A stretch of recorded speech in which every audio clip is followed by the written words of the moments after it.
Lunchtime at my high school's cafeteria. Uneaten in front of me rested a soggy peanut butter and jam sandwich in a squished Ziploc bag. Man, sometimes it's real hard to get excited about lunch, I said. My friend John sat scowling at me from across the table. At least you still eat with a mouth. John was kind of a weird guy. Every now and then, he was prone to say things that suggested that he was rooted in a reality different from our own. I figured sane and crazy fought for real estate in his brain. I liked him all the more for it. I raised one speculative eyebrow. Are you suggesting that there are other options? I'm saying not everybody eats with their mouth, John replied. He peeled a banana and dropped it into a large paper bag. You ought to be more sensitive. I couldn't trace a hint of sarcasm in his voice. It seemed like such a small thing to get upset over. All right. I can see that there are people out there hooked onto feeding tubes. I took a chewy bite of my sandwich and I kept on talking. I humbly apologized for not thinking of the feeding tube people. That's not what I meant. John took a ham sandwich made with white bread and dropped it in the bag. All right, I'll bite, I said. Who doesn't eat with their mouth? Well, me for one. He opened up a chocolate pudding cup and poured the entire contents into the paper bag. What the hell are you doing? I exclaimed. Why are you wasting such good pudding? I'm not, I'm eating it. No, you're not. You dumped it all into that bag, along with your sandwich and your banana. I told you, and you're not even listening. I said, not everybody eats with their mouth. His face was turning red and he was starting to lose his temper. Clearly this was a sensitive subject. Relax. I held up my hands in submission. It's okay. Tell me, how do you eat? John inhaled deeply. I don't put food into my mouth like you. Instead, I put it in this paper bag. To demonstrate, he dropped a plump strawberry into the bag. Delicious. I was now getting the sense that Crazy had won and bought up all the property in John's brain. Right. I don't care if you believe me. I started to speak, but the bell rang before I could even reply. I'm going to Walter's shed after supper. You coming? He asked. I nodded. John stormed off to class with the paper bag in tow. After class, I was walking home past a narrow alley when I heard a loud screeching noise. I turned the corner and I found John on his knees struggling to shove a cat into his paper bag. The cat flailed and spun wildly, trying its hardest to evade capture. I flinched when I saw John take a clawed swat to his face. What the hell are you doing to that cat? John jumped in surprise and lost his grip on the cat. The terrified animal bolted, turned around and then hissed at John, before disappearing into the alley. You idiot! He shouted, shaking his fist at me and stomping on the pavement. You made me lose the cat! What is going on, John? Is everything okay with you? I was beginning to think it was time to reassess my relationship with John. His behavior at lunch was easily dismissed creepiness, but animal abuse, however, suggested sinister undercurrents that I could only guess at. I was hungry. He got off his knees, picked up his paper bag and edged slowly towards me. You don't understand what it's like to be this kind of hungry. I shuddered. What were you going to do?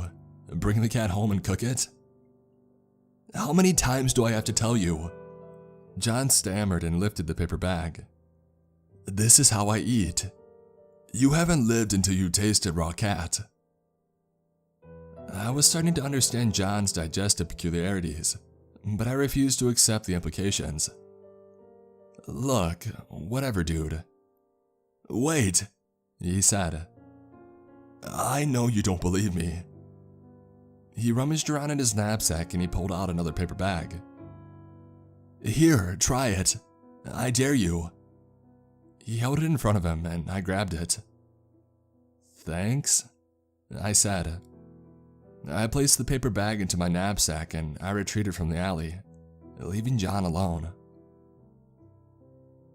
After supper, I biked to Walter's shed, and to my horror, I found John's bike already parked out front. Just great, I thought to myself. More of John's insanity. I approached the shed door and I found it partially open. I could hear the raucous sounds of violence from within. I swung the door open and I found John forcing his paper bag over Walter's head. John tugged harder and more of the paper bag swallowed Walter. Frozen in terror, I gaped as the bag expanded past Walter's shoulders and waist, and then down past his knees, completely enveloped. Walter crumpled to the ground and ceased moving entirely. "What the hell are you doing to Walter?" I cried. John released his grip on the paper bag and he turned to face me. "This is all your fault. If you would have allowed me to eat that goddamn cat, I wouldn't be so hungry. You know this isn't right, John. Walter is our friend. I think that you hurt him." My situation was grim. John was criminally insane and Walter was in critical danger. I had to do something. So I leaned into my shoulder, I rushed at John and I body slammed him into the wall. He oofed and keeled over. And then I leapt to Walter's prone form and I peeled back the paper bag. His pants were coated in a thick slime that smelled like stomach acid. I felt the goo burn away at the palm of my hands. I peeled the bag back further and I found his shirt drenched with the sour fluid. I finally reached his face and I screamed harder than I've ever screamed before. Walter's face was dissolving before my eyes. All that remained was a scarlet soup of viscera and corrosive ooze. I glared back at John and he grinned at me maniacally. "Give me the bag." "What the hell, man? You killed Walter. What is wrong with you?" John tilted his head in a single abrupt motion as he inched towards me. "Give me the bag. You don't understand the cravings. I need to eat now." John's mind had gone septic. I finally comprehended the extent to which John's lunatic appetites controlled him. I now understood the truth of John's plain paper bag, a truth that he was not coy about. I should have listened and accepted that the paper bag was actually his digestive system. The lifeless, acid-coated shell of Walter removed all doubt. I trembled, but I held the bag firm. John had murder in his eyes, and I feared what he would do if I gave him the opportunity. I edged my way towards the door. "Stop," I said, "or else." "Give me the bag," he demanded. I bolted out of the door and I made for a nearby rock wall. I picked up a baked potato-sized rock and I held it over the mouth of the paper bag. "Stop," I shouted. "You're going to eat this rock." John froze.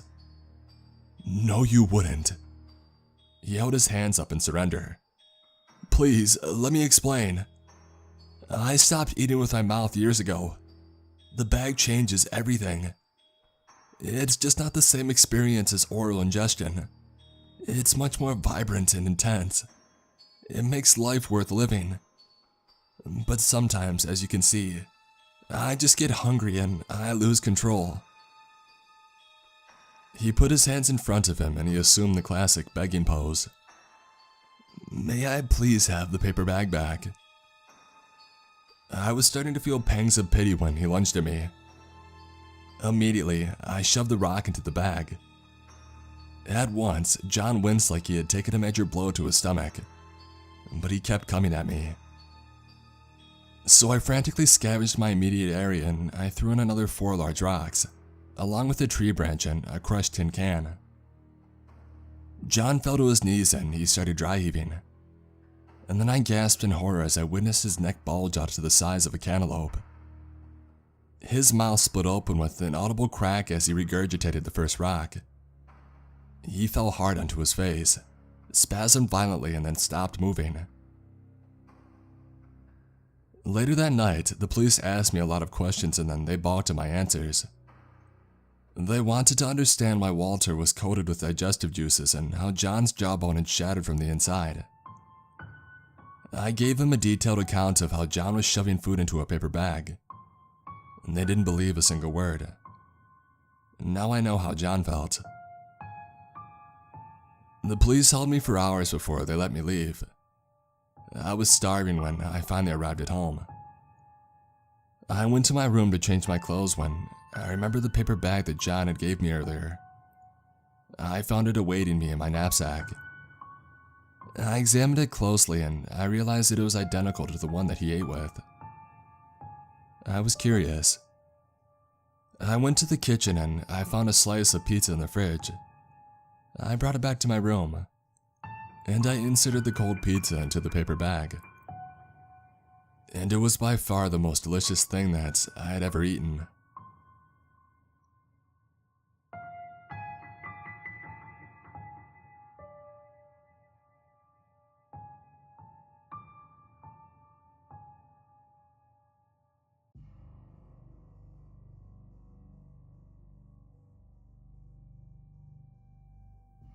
In respect to the victim's family, the names and location will be withheld from this post. Hello, I'm writing this from my home in Japan. The exact location is not important, but what is important is what I'm about to say. My great-grandfather passed this story down through the men of my family, and it is my duty to inform you guys.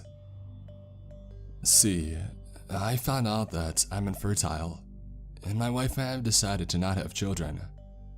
So instead of passing it down to my kin, it'll be passed on to the population of the internet. I never met my great-grandfather. He died in 1989 due to a disease. But my grandfather and my father knew of him, and they could only say positive things about him. He was in the Imperial Navy during World War II. He refused to kill other people, so he became a sailor. I respect him for both his nationalism and pacifism. But even though he was a good man, he witnessed horror.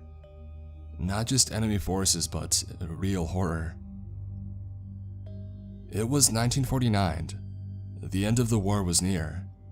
His ship was located off the coast of an island and was under attack from American forces.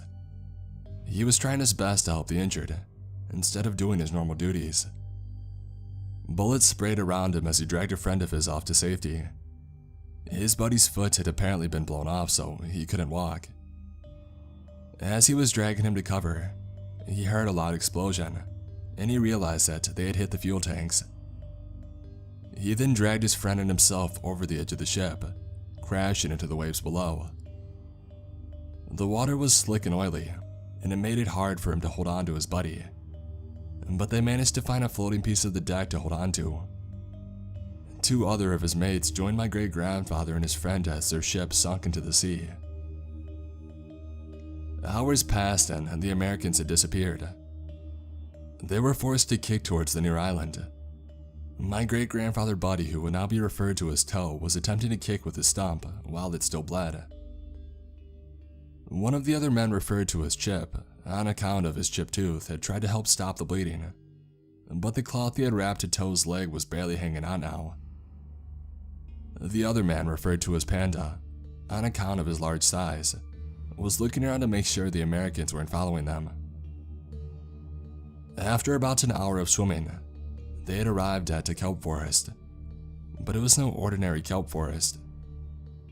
Chip, who was a botanist and biologist before the war, told them that the kelp was colored wrong.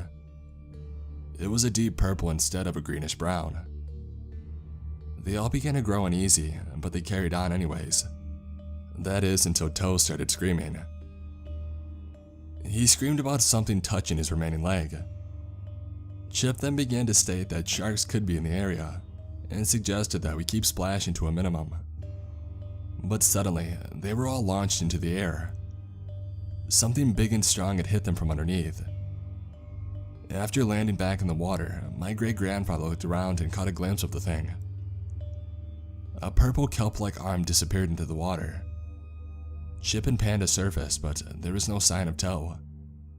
So my great-grandfather and Panda dived under to save him. They dove down, weaving through the kelp cautiously until they found him, or what was left of him. His leg and lower torso were wrapped around the purple kelp, but his upper torso and head were gone. Only a cloud of blood remained. And that's when my great-grandfather saw it. It resembled some type of seahorse, but made entirely of kelp. Its blood-red eyes glared into the two as it lunged at them. Panda pulled out a grenade that he had and motioned for my great-grandfather to swim away. He understood and he swam. Once at a safe distance, he turned around to witness the beast wrapping its kelp arms around Panda and devouring his shoulder. Panda had a look of pain and triumph on his face as his hand pulled the pin of his grenade. Within 10 seconds, Panda and the beast had exploded. A mix of purple and red spread out into the surrounding water. He told me that he and Chip swiftly left the area afterwards, afraid of the potential of more of these creatures. They fortunately made it to the island and were later saved by local fishermen. They both went on to live full lives. Chip changed his research into marine biology, and later did discover the island that he was rescued on. And although he found some of the rare purple seaweed on the shore, he was unable to find the kelp forest. After some more research, it turns out that the rare seaweed was extremely toxic, and it gave Chip and my great-grandfather a disease that they would have for the rest of their lives, and it would claim both of their lives later on. And the purpose of this story: if you find yourself in the Pacific and find yourself in a purple kelp forest, get out. Swim far away or you might end up as Panda and Toe did, in the belly of the kelp demon.